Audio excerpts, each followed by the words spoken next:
Hello, नमस्कार। मैं आपका इस चैनल पर स्वागत करता हूं। हम लोग मैनेजमेंट अकाउंटिंग पढ़ रहे थे और मैनेजमेंट अकाउंटिंग में डिफरेंट टाइप्स के चैप्टर हम लोग स्टडी कर चुके हैं। यहाँ पर हम लोग पढ़ रहे हैं रेशियो एनालिसिस। तो रेशियो एनालिसिस के इंट्रोडक्शन भी हम लोग पढ़ चुके हैं। लिक्विडिटी रेशियो क्या होती है वो भी पढ़ चुका है। जो भी अगर लोग वीडियो नहीं देखे होंगे तो जा करके देख लेंगे। इससे आज हम लोग को पढ़ना है कैपिटल स्ट्रक्चर रेशियो। देखिए, कैपिटल स्ट्रक्चर रेशियो को पढ़ने से पहले दो तीन चीज़ों को बात जानना बहुत ज़रूरी है।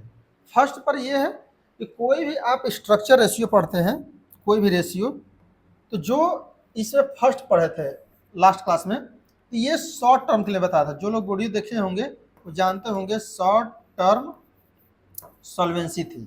ओके, अर्थात शॉर्ट टर्म में यदि कोई भी आपकी लाइबिलिटी इंक्रीज करती है तो इन दिस कंडीशन में क्या आप उस लाइबिलिटी को फुलफिल कर पाएंगे कि नहीं, या उस लाइबिलिटी को फुलफिल करने के लिए पर्याप्त संसाधन आपके पास है कि नहीं, ये लिक्विडिटी रेशियो में दिखाता है। इसके लिए पढ़ते थे लिक्विडिटी रेशियो, इसके लिए हम लोग पढ़ रहे थे। अब बात आती है, ये तो शॉर्ट टर्म अलग हो गए जो कि एक साल के अंदर की चीज़ें होंगी। किसी को स्टॉक का पैसा देना है, किसी को कैश देना है, किसी को वेज देना है, किसी को सैलरी देनी है, किसी को इंटरेस्ट देना है, ये सब चीज़ें उसमें डिसाइड हो रही होती हैं। लेकिन जो कंपनी है उस कंपनी में जानते हैं कुछ ऐसे भी लोग होते हैं जो कि लॉन्ग टर्म पैसा लगा के बैठे हैं, जैसे share holder. Okay, share holders.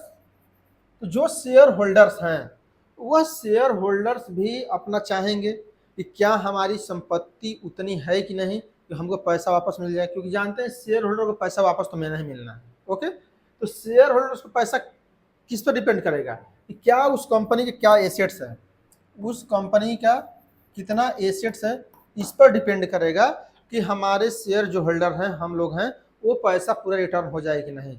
ऐसा नहीं कि पैसा हम कंपनी में लगा दिए और उसके पास उतना एसेट्स ही नहीं है कि अगर कंपनी इन सर्कमस्टांसेस इंसॉल्वेंट होने लगे, दिवालिया होने लगे, तो हमको पैसा वापस मिलता है।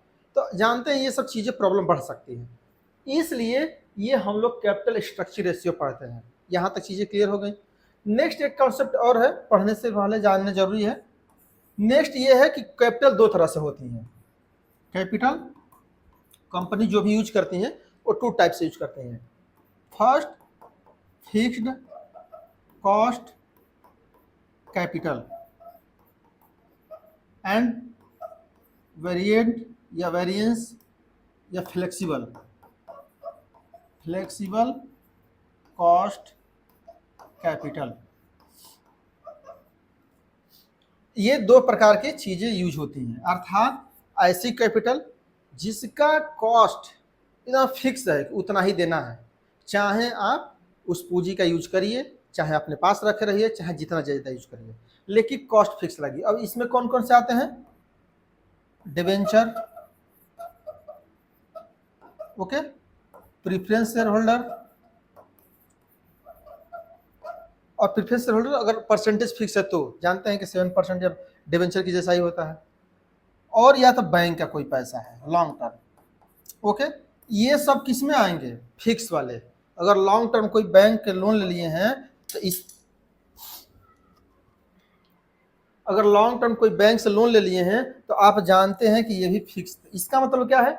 यदि आप डिवेंचर लिए हैं, यदि आप प्रीफरेंस शेयर होल्डर लिए हैं, या आप बैंक लिए हैं, बैंक से लोन लिए हैं, तीनों कंडीशन में आप पूंजी यूज करिए चाहे मत करिए, आपको कॉस्ट का पेमेंट या इंटरेस्ट पेमेंट करना पड़ेगा।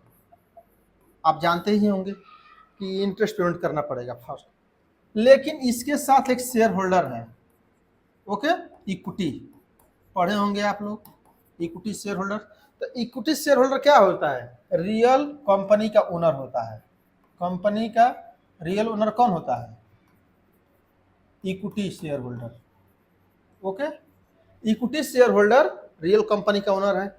तो क्या इसको नहीं पता रहना चाहिए कि हमारी शेयर से पैसा दिया जाएगा कि नहीं दिया जाएगा, या कंपनी डेप्ट ज़्यादा लेके काम कर रही है कि ज़्यादा इक्विटी से काम कर रही है? ये भी तो जानना जरूरी है। तो इसलिए ये सब चीज़ों को देखते हुए ही हम लोग इस चैप्टर को स्टडी करते हैं।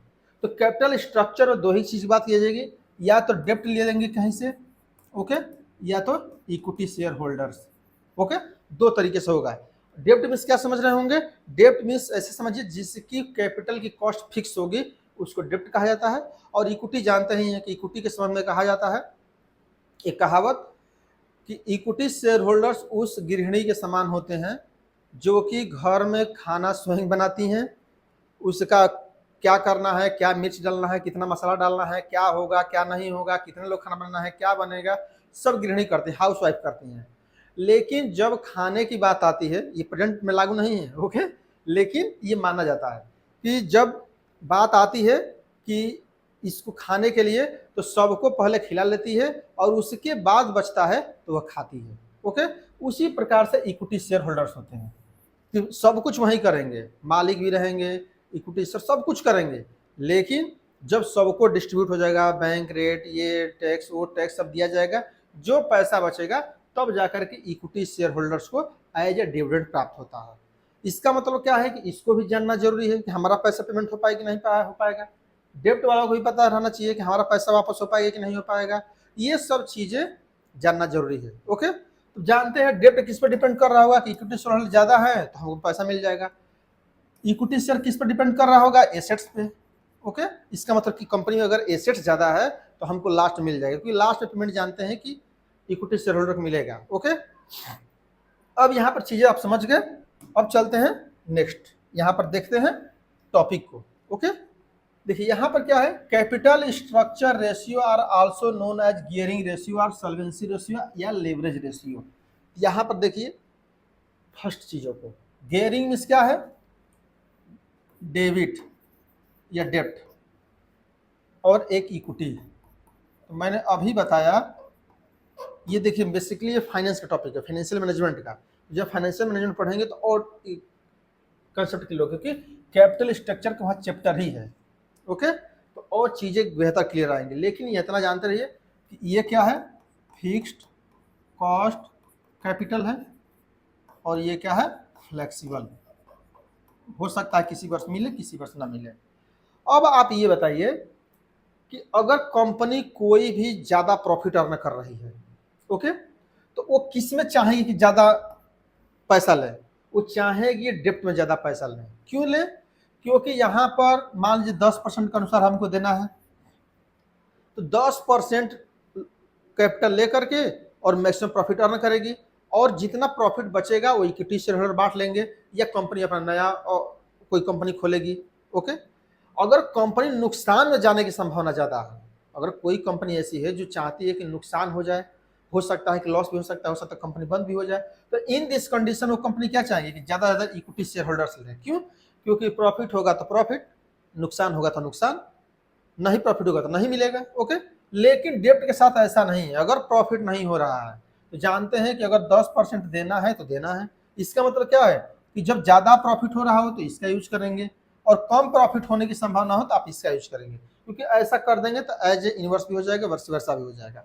तो ये सब चीजें के कारण इसको गियरिंग रेशियो कहा जाता है। गियरिंग रेशियो, गियरिंग रेशियो ऐसे समझिए ढलान, न समझ में आ रहा हो, ढलान, ढलान जानते हैं ना, जैसे साइकिल आप चला रहे होते हैं, ढलान जहाँ आता है तो छोड़ देते हैं, चलो अब चलती रहेगी हम तो बैठे ही हैं, ओके। तो वैसे ही डेब्ट है, डेब्ट ढलान की तरह कार्य करता है कि अगर आपकी कंपनी जो बहुत ज़्यादा अच्छा से ऑपरेट हो रही है तो डेब्ट ले लीजिए और रन करते रहिए, 10% दीजिए टैक्स इंटरेस्ट, और इंटरेस्ट के साथ साथ क्या होगा, टैक्स फ्री हो जाएगा 10% से, ओके। इसके साथ ऐसा नहीं है। तो डिफरेंट टाइप्स के प्रॉफिट्स हैं, आगे बात की जाएगी। तो टैक्स फ्री हो जाएगा, सोचिए 10% ऐसे फ्री इनकम टैक्स के अनुसार, 10% टैक्स भी कम लगेगा आपको, तो डबल प्रॉफिट हो गया ना इससे। तो ये सब चीजों के कारण यहाँ पर गियरिंग रेशियो कहा था, ये सॉल्वेंसी रेशियो या लिवरेज रेशियो। तो लिवरेज क्या है, इस पर लिवरेज है, डेब्ट इक्विटी के लिवरेज कितना है, कितना आ रहा है, इसको लिवरेज जब पढ़ेंगे तो हम बताएंगे, ओके। क्योंकि लिवरेज चैप्टर ही है पूरी, जो फाइनेंशियल पढ़े होंगे, नहीं पढ़े होंगे तो वेट करिए, फाइनेंशियल मैनेजमेंट जब पढ़ेंगे तो कैपिटल स्ट्रक्चर या लिवरेज हम लोग अलग से चैप्टर होता है वो, समझ रहे हैं। तो कम से कम कैपिटल स्ट्रक्चर 2-3 लेक्चर लिवरेज चलता है, ओके। तो इसलिए यहाँ पर काम भर के लिए मैं बता दे रहा हूँ, ओके। यहाँ पर क्या, first ability to repay the principal amount when the due, means क्या है, प्रिंसिपल अमाउंट मीन्स यदि कोई पैसा है वो ड्यू है तो उसको देने के लिए कितना योग्यता है, हो पाएगा कि नहीं। जैसे मान लीजिए कि लोन आपके पास है, ओके, तो लोन का पेमेंट कर पाएंगे कि नहीं, जो प्रिंसिपल अमाउंट होता है, ओके। रे, रेगुलर, ये रेगुलर है, रेगुलर पेमेंट ऑफ इंटरेस्ट, अर्थात जो लोन लिए हैं इस पर इंटरेस्ट पेमेंट कर पाएंगे कि नहीं कर पाएंगे, ये सब चीजें आपको यहाँ पर देखना पड़ता है कैपिटल स्ट्रक्चर रेशियो में। अब देखिए इसमें क्या क्या पढ़ेंगे इंपॉर्टेंट कैपिटल स्ट्रक्चर रेशियो में। फर्स्ट डेब्ट equity ratio, second proprietary ratio, third interest coverage ratio and fourth is capital gearing ratio. Okay, ये 4 टाइप्स आप आगे हम लोग अभी पढ़ेंगे कि कौन कौन से रेशियो हम लोग को स्टडी करना है 1 बाय 1 करके। तो फर्स्ट पे चलते हैं, डेब्ट इक्विटी रेशियो। डेब्ट इक्विटी रेशियो, अभी पूरी बात डेब्ट इक्विटी पर चल रही थी, तो अब जानते हैं कि डेब्ट क्या है। डेब्ट फिक्स वाला है, फिक्स कॉस्ट वाला है, और ये वेरिएबल वाला है। ओके, तो इसकी रेशियो देखा जाता है, डेब्ट और इक्विटी। ओके, आपका कितना डेब्ट है और कितना इक्विटी है, इसी को रेशियो में देखा जाता है। ओके, तो ये बहुत इजी है। इससे क्या देखते हैं कि डेब्ट का जितना हमारे पास लोन है, उस लोन का भुगतान और इक्विटी के संबंध में क्या रिलेशन है, कितना इक्विटी है और कितना डेब्ट है, इसका रेशियो देखा जाता है। ओके, नेक्स्ट क्या, proprietary ratio. Proprietary ratio means कि जो इक्विटी है, आप ऐसे समझिए ये ओनर है, ओनर की रेशियो है ये। ओके, और ये किसका है, लोन वाला रेशियो है। यदि आप लोन दिए हैं तो ये रेशियो देखिएगा, और यदि आप शेयर लिए हैं तो ये रेशियो देखेंगे। क्यों? क्योंकि शेयर से पहले डेब्ट दिया जा चुका होगा, क्योंकि कंपनी मान लीजिए दिवालिया होती है, कभी दिवालिया, जब कंपनी दिवालिया होगी तो फर्स्ट पेमेंट किसका होगा, डिफरेंट टाइप के सीक्वेंस है, लेकिन अगर दोनों में कंपेरिजन करना हो तो फर्स्ट पेमेंट डेबिट का होता है। ओके, डेब्ट जहां कहीं से लोन लिए हैं उसका पेमेंट करना पड़ता है। अगर पूरा डेब्ट हो जाएगा, अब किसका आएगा, इक्विटी का। ओके, और इक्विटी का आएगा तो इक्विटी कोई पैसा तो है नहीं। अब इसके लिए क्या होगा कि एसेट सेल होगा, जो भी एसेट्स होगी कंपनी की वो सेल होगी। इसीलिए इस रेशियो को जो देखा जाता है, share holders fund divide by assets देखा जाता है, share holders funds divide by assets. Okay, ये डिवाइड कर देंगे एसेट से तो आ जाएगा प्रोप्राइटरी रेशियो। ओके, तो ये दो चीजें आप लोग ध्यान में रख लिए कि कैसे हम लोग कैलकुलेट करेंगे। डेब्ट डिवाइड कर देंगे इक्विटी से तो आ जाएगा शेयर होल्डर फंड्स में। एक चीज और ध्यान रखना है इसमें कि डेब्ट इक्विटी के साथ क्या है ना कि केवल शेयर होल्डर नहीं देखना है, जो उसका पीएल अकाउंट है, कोई रिजर्व है, ये सब भी उसी का है, इक्विटी का ही। अगर कॉमन से समझिए कि कंपनी अपने पास रिजर्व रखी है, लास्ट में कुछ पैसा नहीं बचा है, अब संपत्ति सेल के देख करके देना है, तो रिजर्व भी तो इक्विटी शेयर होल्डर का होगा। अगर प्रॉफिट भी होगा लास्ट में, सब कुछ इंटरेस्ट टैक्स सब दे दिए, उसके बाद जो बचेगा वो भी तो एक इक्विटी शेयर होल्डर का है। तो इसलिए जब इक्विटी की बात करते हैं तो केवल इक्विटी शेयर होल्डर की बात नहीं करते हैं, इक्विटी को जो जो चीजें मिल सकती हैं उन सभी की बात की जाती है। ओके, तो यहाँ तक थ्योरी था। नेक्स्ट चलते हैं, एक न्यूमेरिकल सॉल्व करते हैं, तो और हम लोगों को क्लियर हो जाएगा कि किस प्रकार से क्वेश्चन को सॉल्व किया जाता है। देखिए, सॉल्व करिए। लाइबिलिटीज है ये, ओके, और ये एसेट्स हैं।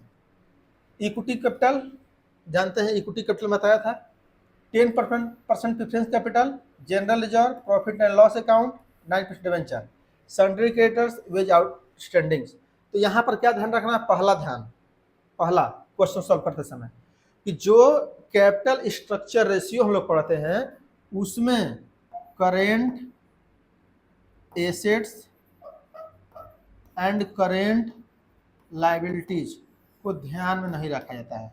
पहला कॉन्सेप्ट, जब हम कैपिटल स्ट्रक्चर, जैसे उससे पहले वाला जो लिक्विडिटी रेशियो पढ़े थे तो मैं बताया था कि लिक्विडिटी रेशियो पढ़ते समय कभी भी कैपिटल का ध्यान नहीं रखा जाता है और एसेट्स का, फिक्स एसेट्स और फिक्स कैपिटल का ध्यान नहीं रखा जाता, लायबिलिटी का, केवल करेंट एसेट्स करेंट लायबिलिटी का ध्यान रखा जाता है। यहाँ पर जस्ट इनवर्स हो गया है। ओके, इसका मतलब क्या है कि जो कुछ भी लिखा है इसमें, जैसे सन्ड्री क्रेडिटर जानते हैं कब हम लोग लिखते थे, जब लिक्विडिटी पढ़ते थे, लिक्विडिटी कैलकुलेट कर रहे थे, वेज आउटस्टैंडिंग वो भी इसमें लिखते थे। ओके, तो ये दो चीजें हम लोग उस समय लिखते, इसका मतलब कि दो को हटा देना है। यहाँ पर भी स्टॉक इन ट्रेड है, investment, stock in trade, cash in hand, ये सब क्या है, सब करंट वाले हैं। ओके, तो जब करंट वाले हैं तो करंट वाले को हटा देना है पहले, तो इसलिए पहले काट दिया है। ओके, तो आपको क्या देखना है, गुडविल है, प्लांट है, लैंड है, और यहाँ पर इक्विटी कैपिटल है, 10% प्रेफरेंस कैपिटल है, जनरल रिजर्व है, प्रॉफिट लॉस अकाउंट है, 9% डिवेंचर है। तो आप जान डिवेंचर भी क्या है, 9% डिवेंचर के लिए आपको इंटरेस्ट देना ही देना है, चाहे आपको प्रॉफिट हो चाहे ना हो। इसका मतलब कि कैपिटल वाले, और ये हो गया वेरिएबल कैपिटल वाला। ओके, चेंज होता रहेगा। और उसके साथ देखिए जनरल रिजर्व, अगर मान लीजिए कंपनी कोई प्रॉफिट भी अर्न की रिजर्व रखी है बैंक में रखी है मान लीजिए, तो क्या वो इक्विटी का ही तो है, इक्विटी के साथ रहेगा वो। प्रॉफिट लॉस अकाउंट अंतिम में किसका है, अगर सब कुछ प्रॉफिट दे दिए चुका है और लास्ट में जो बचेगा वो किसके पास से जाएगा, वो प्रॉफिट के पास जाएगा। प्रॉफिट किसके पास जाएगा, इक्विटी के पास जाएगा। ओके, तो ये सब चीजों को आपको ध्यान रखना है। उसके बाद हम लोग क्वेश्चन को सॉल्व करते हैं। तो कैलकुलेट क्या करना है, डेब्ट इक्विटी रेशियो, प्रोप्राइटरी रेशियो। तो डेब्ट इक्विटी रेशियो का फर्स्ट में बताया था डेब्ट डिवाइड बाई इक्विटी। यहाँ पर क्या करना है, देखिए डेब्ट में क्या है, देखिए यहाँ पर एक चीज और करेक्शन है। करेक्शन ये है कि जो प्रेफरेंस है ना उसको माना जा रहा है ये ओनर की इक्विटी है। ओके, ओनर की, तो ये पर ध्यान रखना है। इसका मतलब केवल हमको क्या ध्यान रखना है, डिवेंचर वाला। ओके, डेब्ट है ऐसे समझिए, डेब्ट मींस डिवेंचर, सिंपल सी बात है। तो डिवेंचर कितना है, 1 लाख। ओके, और इक्विटी में क्या क्या ऐड करेंगे, प्रेफरेंस प्लस इक्विटी। इक्विटी ये कहाँ है, इक्विटी है ये, equity plus general reserve plus PL account, ये हम लोग ऐड करेंगे। तो डिवेंचर कितना है, ऐड करिए। डिवेंचर सॉरी प्रेफरेंस कितना है, प्रेफरेंस 50,000, इक्विटी 1,50,000, 2 लाख हो गया। जनरल रिजर्व कितना है 70,000, 2,70,000, और पीएल अकाउंट कितना हो गया, पीएल अकाउंट में प्रॉफिट है 2 लाख, 3 लाख हो गया, 2,70,000, 30 लाख। इसका मतलब क्या है, 1 lakh divide by 3 lakh. Okay, तो कितना आ जाएगा 0.33। ओके, यहाँ 0.33 लिख सकते हैं और या तो 1.3। ओके, एक गुना, इसका मतलब क्या है कि अच्छा रेशियो है। ऐसा रेशियो क्यों है, क्योंकि डेब्ट कम है इक्विटी ज्यादा है। ओके, तो यहाँ पर ध्यान रखना है कि डेब्ट को हमेशा डिवेंचर में लेता है, इस वक्त ध्यान रख रहिएगा। Okay, next second proprietary ratio. Proprietary ratio के लिए मैं क्या बताया था, प्रोप्राइटरी रेशियो के लिए कि जो नीचे वाली फिगर थी इसके पहले वाले, शेयर होल्डर्स फंड, सिंपल सा share holders fund divide by total assets. Okay, total assets से ध्यान रखना है, तो टोटल हमारा एसेट्स कितना है। अब क्या है, शेयर होल्डर्स फंड हम लोग तो कितना आया था, ये 3 लाख आया था कि नहीं, इससे पहले वाला क्वेश्चन देखेंगे तो इसमें 3 लाख आया था ये। ओके, डिवाइड किससे करेंगे, टोटल एसेट्स से। ओके, अब टोटल एसेट्स तो कैलकुलेट करना है हमको कि जो टोटल एसेट्स है पूरा टोटल एसेट्स ले लेंगे। ओके, चाहे करेंट हो चाहे गुडविल हो चाहे जो हो। ओके, क्योंकि जब इसको निकालते हैं तो टोटल एसेट्स लिखा है ना, तो इसलिए टोटल एसेट्स देखते हैं। ओके, तो टोटल एसेट्स कितना है 5 लाख। ओके, तो कितना आ जाएगा ये 3:5 रेशियो का। ओके, सिंपल सी बात है, क्योंकि 0 कट जाएगा तो 3:5 रेशियो हो जाएगा। इसका मतलब क्या है कि 3 शेयर होल्डर्स हैं और 5 गुना एसेट्स है। इसका मतलब क्या है कि अगर शेयर होल्डर्स फंड को पैसा देना भी पड़े तो एसेट्स पर्याप्त है, पैसा दिया जा सकता है। सिंपल सी बात है। ओके, इसका अर्थ नहीं समझना है। तो आई थिंक आप लोग चीजें समझ में आ गई होंगी कि किस प्रकार से सॉल्व करते हैं। ओके, नेक्स्ट नोट करिए इंटरेस्ट कवरेज रेशियो। देखिए इंटरेस्ट कवरेज रेशियो क्या है कि इंटरेस्ट जो भी लगने वाला है, इंटरेस्ट, ओके, यहाँ पर इंटरेस्ट जो लगने वाला है वो इंटरेस्ट मिल पाएगा कि नहीं कंपनी को, इसमें यह देखा जाता है। तो जैसे यहाँ पर इंटरेस्ट क्या होगा, जो भी इंटरेस्ट होगा वह इंटरेस्ट की देखा जाएगा किसके लिए, इसका formula EBIT, earning before interest and tax. अर्थात कोई भी अर्निंग दी गई होगी तो उसमें इंटरेस्ट और टैक्स घटाया नहीं जाना चाहिए। ओके, उससे पहले की इनकम कितनी है ये देखा जाएगा। ओके, और डिवाइड बाई इंटरेस्ट कितना है, इंटरेस्ट ये देख लेंगे तो आप ये बता सकते हैं कि हम उसका भुगतान कर पाएंगे या नहीं कर पाएंगे। ओके, तो अब यहाँ देखिए क्वेश्चन में, from the following calculate interest coverage ratio, means interest cover किया जा सकता है कि नहीं। तो आप ये फार्मूला याद रखिए, लिख लीजिए, EBIT मतलब इंटरेस्ट या फिक्स्ड इंटरेस्ट, जो भी फिक्स्ड इंटरेस्ट है जो कि आपको इंटरेस्ट देना है उसको नोट कर लीजिए। देखिए क्वेश्चन पढ़िए, from the following calculate interest coverage ratio, profit after charging interest on debenture and tax. तो 25 सर क्या है, profit after charging interest and debenture and tax, इसका मतलब क्या है, आफ्टर दिया गया है, हम लोग आफ्टर नहीं लेना है, ओके, बिफोर लेना है। इसका मतलब इंटरेस्ट घटा करके और टैक्स को घटा करके 25 सर हुआ है, ओके, हमको बाद में करना है। इसका मतलब क्या है, इंटरेस्ट चार्ज कितना है 5000, तो जब 5000 इसमें ऐड कर देंगे तो बिफोर नहीं हो जाएगा इंटरेस्ट के पहले, और प्रोविजन फॉर टैक्स अर्थात टैक्स भी यदि ऐड कर दिए हम तो क्या हो जाएगा 10,000, ये क्या आ जाएगा, earning before interest and tax. ये क्या है, earning after interest and tax, means earning कितना है आफ्टर इंटरेस्ट और टैक्स घटा करके है। हम लोग क्या करना है, बिफोर करना है इंटरेस्ट एंड टैक्स, तो बिफोर करना है तो जस्ट इन्वर्स कर देना है, माइनस हुआ होगा तो हमको प्लस कर देना है, ओके। इसका मतलब क्या है कि जो 25 सर दिया है इसमें से 5 सर माइनस कर किया चुका है और 10 सर माइनस कर दिया, उसके बाद ये दिखाया जा रहा है, ओके, तो हम उसको प्लस कर देंगे, ओके। और डिवाइड क्या करेंगे, जो इंटरेस्ट है, इंटरेस्ट कितना है 5000, यहाँ पर 5000 नोट कर देंगे। अब देख लीजिए कितना आ जाएगा 40,000, ओके, डिवाइड 5000, ओके। इसका मतलब क्या है, तो यहाँ पर क्या है, या 8 टाइम्स, ये भी ध्यान रखेंगे, या 8 टाइम्स, 8 टाइम्स आप कर सकते हैं उसका भुगतान, ओके।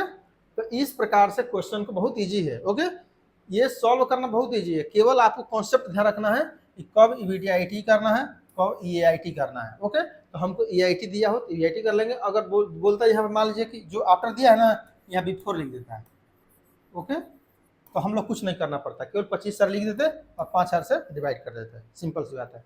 लेकिन ऐसा नहीं हुआ तो हम लोग को करना है। नेक्स्ट है capital gearing ratio. Capital gearing ratio means, ये थोड़ा सा देखिए ऐसे समझना है इसको, ऐसे, ओके, ये थोड़ा सा इस साइड आ गया है। तो कैपिटल गियरिंग रेशियो क्या है, कैपिटल गियरिंग रेशियो मीन्स ये है कि कोई भी कंपनी डेब्ट पे चल रही है कि इक्विटी पे चल रही है, ये इसको देखना होता है, ओके। यहाँ पर क्या होगा, इसका formula fixed income securities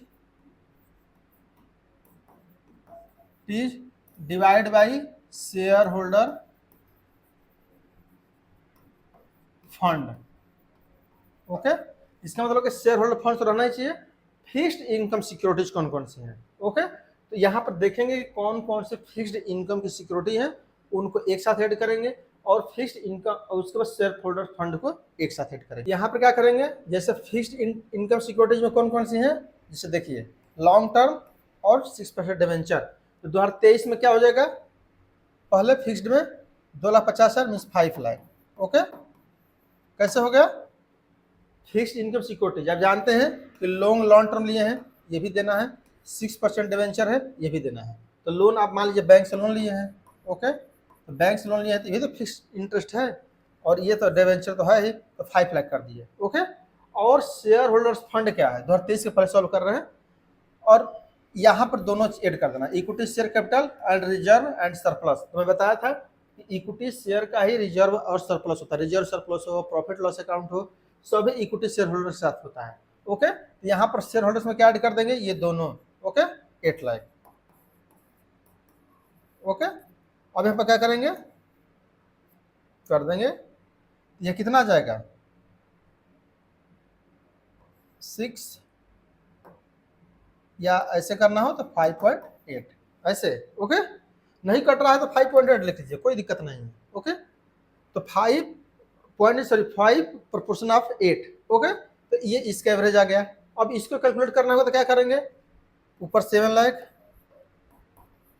okay, ये जुड़ देंगे, क्योंकि लॉन्ग टर्म डिवेंचर को हम लोग को फिक्स्ड इनकम सिक्योरिटी में रखना है 7 लाख, और ये कितना आ जाएगा 6 लाख, 6 लाख, ओके। इसका मतलब क्या हुआ कि 7 × 6 का रेशियो हो गया। ये क्या हो गया कि ये और थोड़ा सा रिस्की हो गया कि नहीं, कि 7.6 का जा रहा है, नहीं ऐसे समझ में ना हो तो सीधी सीधी से क्या करना है, 5 डिवाइड बाई 8, इसको क्या करेंगे 0.63 ऐसे, ओके। और जिस रिस्क समझना हो तो, और जैसे मान लीजिए कि 7 है यहाँ पे, या 6 है, 1 पॉइंट मान लीजिए कि 1, ऐसे कुछ भी आएगा, लेकिन मान लीजिए ये आ गया, ये क्या हो गया, इसका मतलब कि ये ज्यादा हो गया रिस्की, ओके। क्या हुआ कि लोन ज्यादा हो गया है और ये कम हो गया, इसका मतलब कि लोन से ज्यादा आपके पास, ओके। तो ये ध्यान रखना है कि इस बार ये अच्छा था, इस बार लेकिन अगले साल ये और रिस्क वाला चीजें हो गई। तो इस बात को ध्यान रखना है कि जैसे ये बढ़ जाए समझना कि ये ज्यादा रिस्की हो गया है। इसकी क्या हो गया है कि जितना इंटरेस्ट देना है उससे ज्यादा उसके पास कम कैपिटल है, ओके, या इक्विटी कम है, ये ध्यान रखना है, राइट। तो ये था न्यूमेरिकल जो कि हम लोगों ने चारों कैपिटल गेन रेशियो क्या होता है, इक्विटी शेयर फंड्स हम लोग पढ़े, या किस प्रकार से डेब्ट इक्विटी रेशियो कैलकुलेट करते हैं, ये सब प्रोप्राइटरी रेशियो, ये सब चीज़ें हम लोग पढ़े। तो आई थिंक आप लोगों को चीज़ें समझ में आई होंगी, नहीं समझ में आएंगे तो फिर एक बार इसको देख लेंगे तो डेफिनेटली आपको समझ में आ जाएगा किस प्रकार से सॉल्व करना है, ओके। सिंपल से देखिए, कंक्लूजन ये समझिए कि बैलेंस शीट में जो भी एसेट्स हैं उसको दिखाया जाता है, इक्विटी शेयर को दिखाया जाता है, और इक्विटी शेयर के साथ दो चीज़ें और होती हैं, एक रिजर्व होता है और एक पीएल अकाउंट होता है। तो जब भी इक्विटी ऐड करना है साथ में ऐड कर देना है।